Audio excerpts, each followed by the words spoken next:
Las grandes culturas teotihuacana, tolteca, acolhua y mexica que se desarrollaron en el México central, paralelamente con el mundo maya, alcanzaron importantes desarrollos en las ciencias y las artes, contribuyendo a la existencia y evolución de sociedades complejas que han estado presentes en la historia por más de 3 milenios.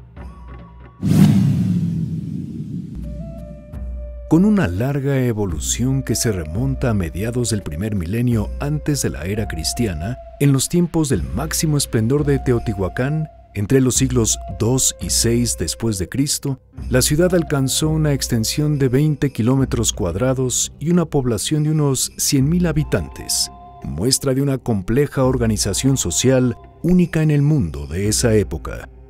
El sitio en que se desarrollaría esta gran ciudad fue seleccionado principalmente por la existencia de áreas verdes y manantiales que permitían obtener mejores cosechas y duplicar la producción agrícola.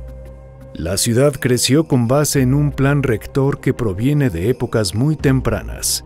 El conocimiento de las estrellas y planetas visibles, lo que hoy se denomina arqueoastronomía, permitió a los antiguos pobladores de Teotihuacán y otras ciudades prehispánicas reproducir las características de los mapas celestes sobre la superficie de la Tierra y comprender mejor la relación hombre-cosmos.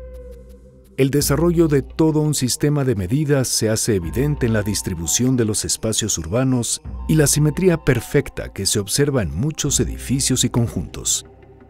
La ciudad de Teotihuacán está dispuesta a lo largo de una cruz formada por 2 ejes, un norte-sur correspondiente a la calzada de los Muertos y el otro oriente-poniente, que divide la ciudad al nivel de la ciudadela.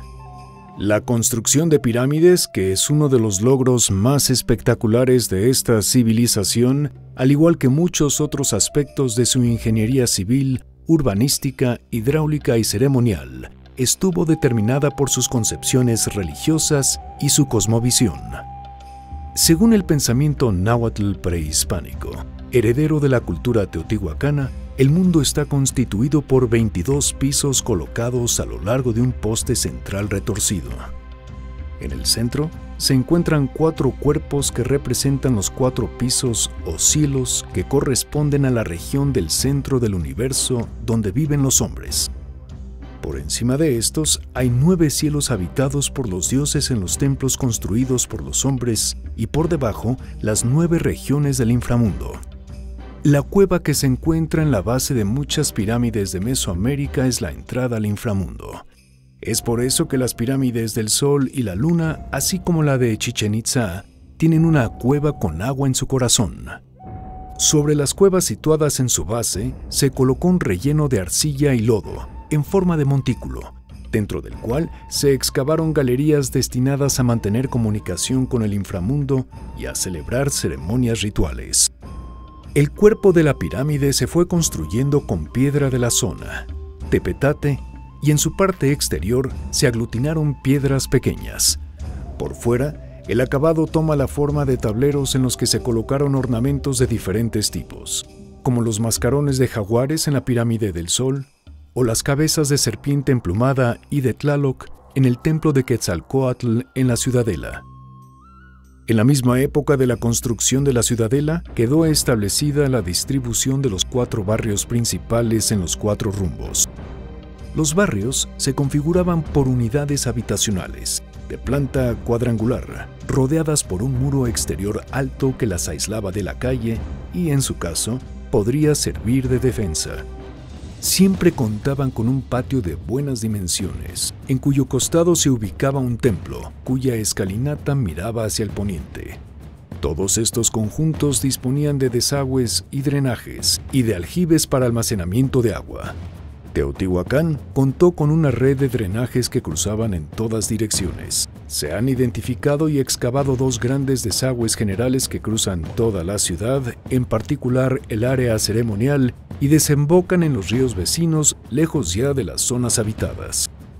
No faltan tinajas que seguramente eran reservorios para el agua potable. Los declives, perfectamente diseñados, dan fe de la pericia de los constructores de estas redes de desagüe y provisión de agua. Otra obra interesante de ingeniería es la construcción de un sistema de canales de riego destinados a ampliar las áreas de cultivo y a obtener al menos 2 cosechas al año. El trabajo de ingeniería consistió en colocar los pilotes de madera anclados en el fondo del lago, cubrirlos y rellenar la superficie abarcada por ellos con tierra fértil. Así pudieron disponer de tierra para siembra donde antes no la había. Este sería el origen de los jardines flotantes descritos por Cortés y sus soldados cuando llegaron al Valle de México. En el mural de Tlalocan, en el Palacio de Tepantitla, se pueden apreciar canales de riego y cultivos de plantas alimenticias, medicinales y mágicas. Se han podido diferenciar también los grupos de artesanos que vivían y trabajaban en la construcción de Teotihuacán. Un primer grupo se dedicaba a la obtención de materia prima, piedras, madera y tierra para relleno. Un segundo grupo estaba constituido por él o los directores de obra, albañiles, cargadores de piedra, carpinteros y talladores de madera y peones. Un tercer grupo incluía preparadores de cal, albañiles dedicados a trabajar el estuco y, una vez más, peones. La fase del acabado, además de los directores de obra, contaba con pintores, escultores y los preparadores de los pigmentos. Existían pozos para el cocimiento de la cerámica construidos de tal forma que cuando se prendía fuego, este se extendía a todas las capas, obteniéndose un cocimiento uniforme y de alta temperatura indispensable para su adecuada cocción. Con su admirable desarrollo, Teotihuacán deja sentado el modelo de construcción y estructura urbana que prevalecería en el mundo prehispánico náhuatl.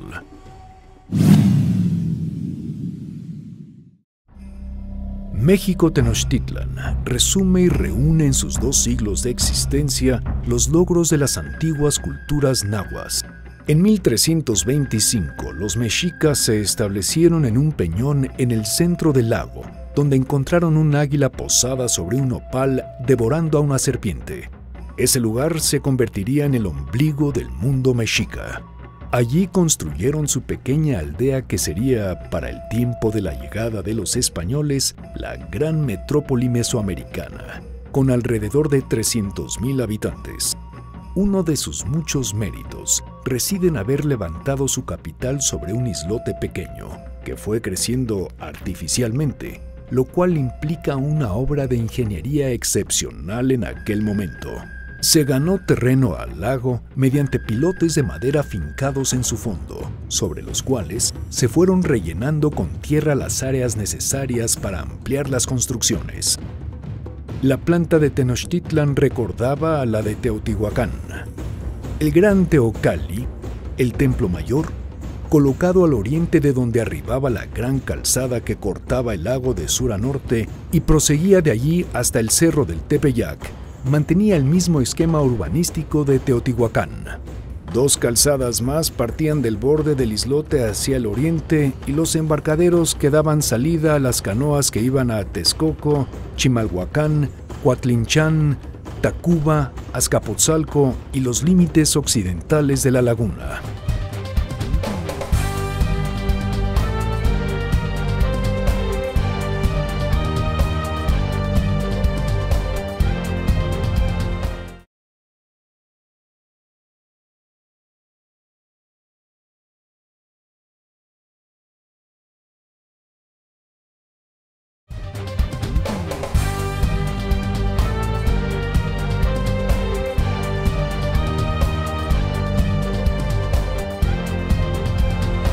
Hacia el noreste de la ciudad, habían construido un gran albarradón de mampostería para separar las aguas saladas del lago, ubicadas hacia el norte de las aguas dulces del resto de este. De igual manera, se había construido un dique para separar las lagunas de Texcoco y Zumpango, en la parte noroeste del valle, a fin de mantener un nivel acuático que evitara inundaciones. Entonces, en Tenochtitlán hubo varias inundaciones de mucha importancia que provocaron la necesidad de que los señores tlatoanis pensaran en hacer alguna obra para protegerse. Y fueron a consultar a Nezahualcóyotl, esto fue en tiempos de Moctezuma y Ilbecamina, y consideraban que Nezahualcóyotl, que vivía enfrente en el lago de Texcoco, era una persona muy sabia que tenía un conocimiento muy grande de toda la geografía y de cómo se comportaba, y les recomendó y les dirigió prácticamente la obra de hacer una gran presa que separaba los lagos del norte, donde desembocaban estos ríos tan grandes, de los lagos del sur, donde estaban localizadas las poblaciones de los aztecas. Entonces se construyó el Albarracón de Nezahualcóyotl, que fue una obra que, por los datos que se han podido recabar, era una presa que separaba los lagos, que de un lado al otro recorría 15 kilómetros de longitud, que tenía un ancho de 12 o 15 metros, como una gran calzada, y que además permitía el paso de las canoas porque tenía aberturas que se podían cerrar. Estas aberturas tenían puentes para el paso de las personas por arriba como calzada, y pasaban por debajo de ellos las canoas, y cuando era el tiempo en que empezaba a subir el nivel del agua, cerraban de alguna manera estas aberturas y así impedían que se inundara la ciudad de Tenochtitlan. A su llegada al Valle de México, los conquistadores se maravillaron por la belleza del paisaje y no tardaron en apreciar las dimensiones y peculiar naturaleza de la gran ciudad situada en medio del lago. Para llevar a cabo todas estas obras, los ingenieros mexicas contaron con la experiencia acumulada por cerca de 2 milenios de las culturas que les antecedieron en esta zona del México central. Esta gran población tenía que alimentarse y entonces desarrollaron sistemas de riego para producir sus alimentos en todo alrededor de lo que era ese gran lago. Hicieron muchos sistemas de riego, algunos pequeños, captando manantiales y llevándolos a las tierras donde cultivaban, y en otras partes inclusive llegaron a hacer presas y grandes sistemas de canales para la distribución del agua. Allá por los años 50 del siglo pasado, un antropólogo llegó a descubrir restos de un canal de riego debajo de la lava del Pedregal de San Ángel. O sea que antes de que hiciera erupción el Xitle e inundara de lava toda esa zona, ya había presas y ya había sistemas de riego. Estamos hablando de los primeros años de nuestra era, del siglo I de nuestra era, de tal manera que antes, digamos, de que hiciera erupción este volcán, los habitantes, que eran seguramente los cuicuilcas, probablemente también de raza náhuatl, habían desarrollado estos grandes sistemas. Y obviamente eso siguió avanzando. Y alrededor entonces de estos lagos hubo todos esos grandes sistemas de riego que requirieron ingeniería hidráulica, evidentemente.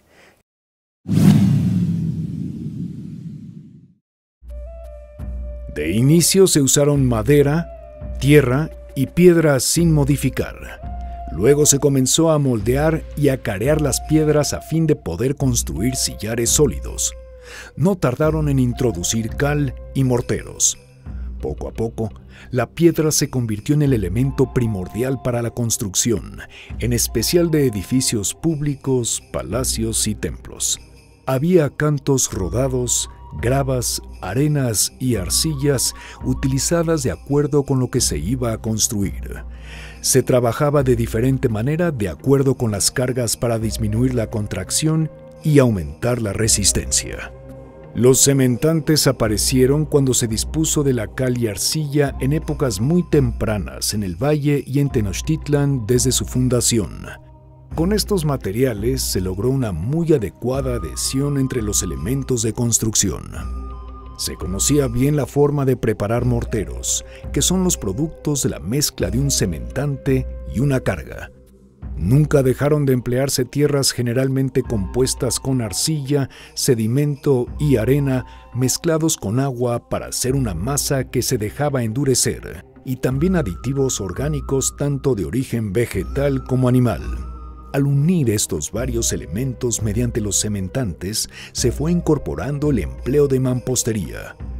No faltaron, sin embargo, otros materiales como el tlapoloyi, barro amasado o aparejado para hacer losa o paredes. El xamitl, que no es otra cosa que el adobe, se usaba con éxito para la construcción de muros de casas habitación, tal como se sigue usando actualmente en muchas zonas rurales. El adobe se producía en sitios especialmente diseñados para ello, llamados sanchiwa. También se conocía y fabricaba el ladrillo de barro cocido xamiscali. Como en toda Mesoamérica, las plataformas fueron un elemento imprescindible. Todas las grandes construcciones fueron hechas sobre plataformas, las cuales permitían consolidar el terreno sobre el cual se iba a edificar, aspecto fundamental cuando se construye en las orillas de un lago, como fue el caso de Teotihuacán, Chalco y Texcoco, o sobre un pequeño islote como sucedió con México Tenochtitlán.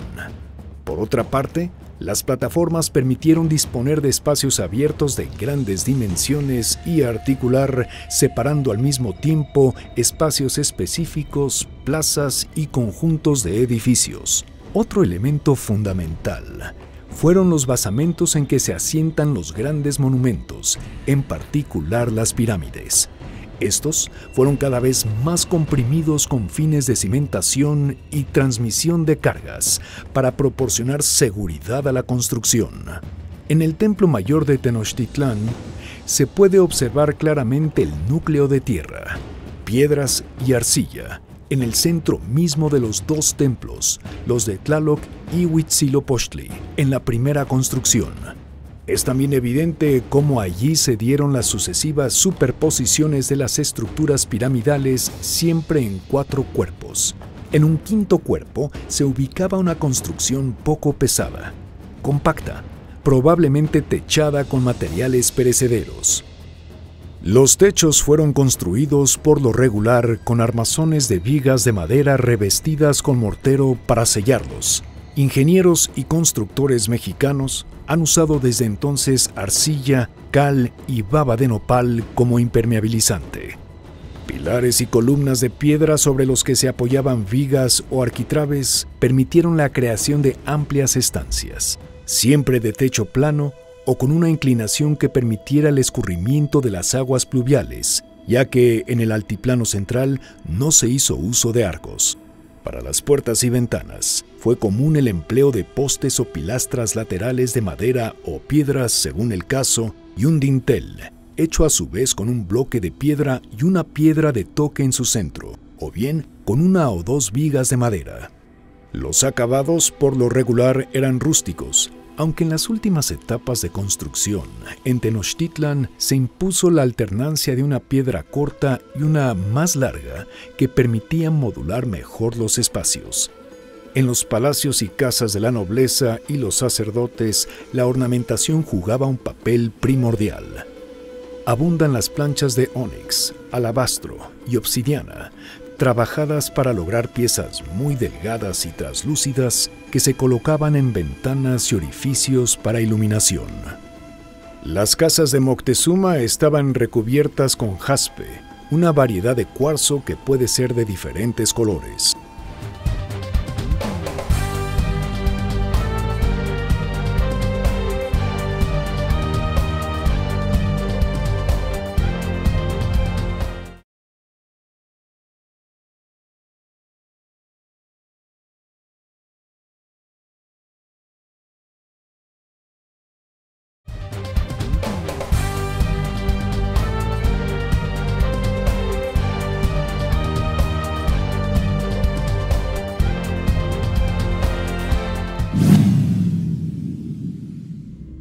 Había 2 grandes acueductos que conducían agua potable a la Ciudad de México Tenochtitlan, a través del lago.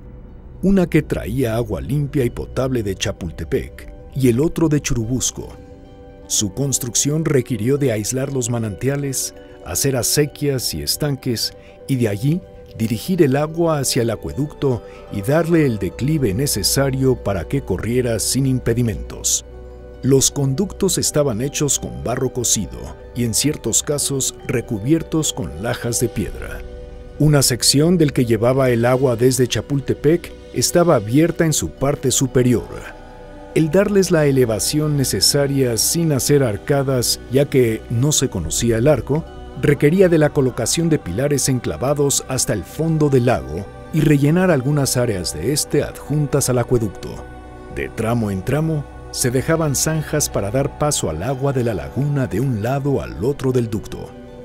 Era indispensable realizar previamente un estudio topográfico preciso a fin de conocer las diferentes altitudes entre el origen del ducto y el islote en sus diferentes secciones y barrios. Para controlar los volúmenes de agua de los lagos y evitar inundaciones de poblados aledaños y la ciudad de Tenochtitlán, se construyeron albarradas y se realizaron diversas obras que permitían un adecuado retorno de las aguas de los ríos al lago de Texcoco. También se desviaron ríos, siendo un buen ejemplo el de San Juan Teotihuacán y el de Cuautitlán, cuyo rumbo se cambió varias veces. Se construyeron presas para dotar de agua para riego a terrenos agrícolas durante la larga temporada de secas, de las cuales es un buen ejemplo la construida en el río Cuautitlán. Abundaron también canalizaciones de corrientes, derramaderos a partir de represas y diques. En las colinas y laderas de los montes circundantes de los lagos de Texcoco, Chalco, Xaltocan y Zumpango se construyeron terrazas para siembra. Estaban sostenidas por terraplenes y muretes de piedra reforzados con agaves y nopales. Así se podía sembrar en laderas, evitar la erosión y lograr un mejor aprovechamiento de las tierras de cultivo. Todavía en muchas de esas laderas existen terrazas. Mención especial merecen las grandes obras hidráulicas hechas para garantizar el riego de huertas reales. En el cerro de Texcotzingo, Nezahualcóyotl ordenó recrear un jardín dedicado a Tlaloc. Entonces decide hacer la réplica del paraíso de Tlaloc y el cerro de Texcotzingo es el que escoge. ¿Por qué? Porque es el símbolo de sus antepasados y además símbolo del culto de Tlaloc en épocas antiquísimas. Entonces, ¿qué es lo que hace? Construye en la entrada una bóveda y bóveda escalonada a donde llega un brazo del lago de Texcoco. Entonces construye un canal, un gran canal con bases de adobe fundamentalmente, pero reforzado con una especie de estuco para que no se filtre demasiada agua y que el canal funcione, y arriba con bases de piedra también pegada, ahora diríamos calidra, cal, arena y eso, y si se quema, decían, se vuelve más sólido. Entonces hace un canal por el que se puede navegar y llegan barcos que llegan ahí y pasan a un canal subterráneo abajo de esta bóveda que está remedando el paso a una gran caverna. Y después de unos cuantos metros, que son bastantes, 50, 60 metros, vuelven a salir a un pequeño estanque en donde se estaciona la canoa y empieza la subida al cerro de Tlaloc. Esta es una primera parte interesante, obra hidráulica. En su parte alta fueron talladas en la roca cámaras para el trono del Tlatoani y adoratorios y un temazcal ritual, así como depósitos para guardar el agua, la cual era llevada allí desde el cerro vecino mediante un ducto de piedra mamposteada.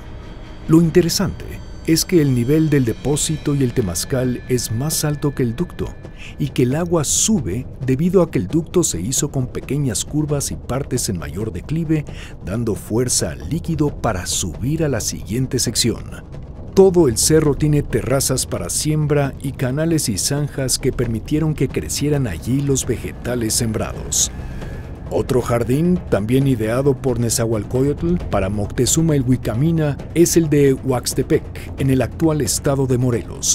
Nezahualcóyotl Moctezuma y su consejero Tlacaelel enviaron a Pinotetl, su mayordomo principal, para guardar y cerrar corrientes y construir ojos de agua, fuentes y lagunas. Otra parte muy importante fue todo el sistema de navegación dentro de esos lagos para comunicarse. Las grandes poblaciones como fueron Azcapotzalco, o Tacuba, o Coyoacán, o Texcoco por supuesto, y después la de Tenochtitlán en su isla, se comunicaban. Dicen que llegó a haber una población hasta de 200 o 300 mil canoas simultáneamente circulando por estos lagos. Eso llevó a que hicieran obras portuarias donde podían desembarcar y bajar las mercancías que llevaban y demás y todo esto. Por lo que toca a lo que siglos después sería la ingeniería química, era bien conocida la existencia de sales alcalinas que se explotaban y aprovechaban para diferentes menesteres. El tequesquite se extraía de la zona noroeste del lago de Texcoco, en Ixtapan de la Sal, y en Iztapalapa, sitio en donde se comercializaba. Se agregaba a las comidas para dar el sabor de la sal y para facilitar la cocción de las legumbres. También se explotaban otras sales como el alumbre, el yeso, la calcita y la mica, que eran usadas para colorantes, recubrimientos y columnas. Los pueblos prehispánicos conocían también desde épocas muy remotas los procesos de fermentación. Según la leyenda, la reina Xóchitl embriagaba a Quetzalcóatl dándole pulque. La obtención de azúcar por evaporación del aguamiel y a partir del maíz es otra muestra del conocimiento empírico de procesos químicos y de su utilización cotidiana. La minería fue otra actividad sumamente desarrollada por estos pueblos.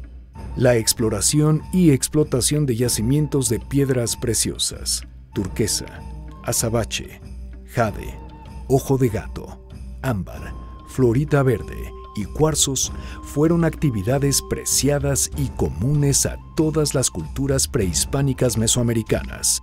También fabricaban armas y espejos de obsidiana. En cuanto a los metales, extrajeron, fundieron y trabajaron oro, plata, cobre, mercurio, estaño, plomo y hierro de meteoritos. Se aprovechaban los deslaves e inundaciones en tiempo de lluvias para descubrir las vetas. Hoy se sabe que se hacían exploraciones sistemáticas y se excavaban pozos y galerías profundas, siguiendo las vetas para extraer el mineral y purificarlo en el exterior. El azufre, los ocres y el caolín eran muy utilizados. No se debe olvidar el gran uso que se dio a las resinas, comenzando por el xochocótzol, producto del árbol del bálsamo, la trementina de pino, ampliamente utilizada por sus propiedades medicinales, y el hule. Mencionemos finalmente la manufactura de papel con la corteza de amate y las técnicas para lograr diversos grosores, texturas más finas y para decolorarlos.